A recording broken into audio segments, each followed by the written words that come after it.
আসসালামু আলাইকুম প্রিয় ভিউয়ার্স, আজ আপনাদের দেখাবো পার্টেক্স প্লাস্টিক লিমিটেডের গার্ডেন চেয়ার কীভাবে তৈরি হয়, কীভাবে প্রসেসিং করা হয় এই চেয়ারগুলো আমি আপনাদের এই ভিডিওর মাধ্যমে আস্তে আস্তে দেখিয়ে দিব।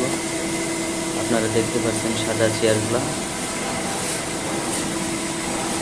আমরা প্রথমে দেখে নিব যে কীভাবে তৈরি হয়। এই যে দেখুন, এই বস্তা ভরা সবগুলো রেজিন, যা কাঁচামাল হিসেবে আস্তে আস্তে ওখান থেকে এই মেশিনের ভিতরে আসে। প্রসেসিংয়ের মাধ্যমে এই মেশিনের ভিতরে এসে এই যে দেখুন চেয়ার তৈরি হয়ে গেছে। আপনারা দেখতে পাচ্ছেন,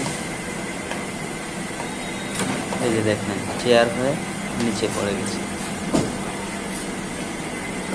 সম্পূর্ণ সাদা চেয়ার, খুবই মজবুত, দেখতেও খুব সুন্দর, অনেক টেকসই হয় এই চেয়ারগুলো।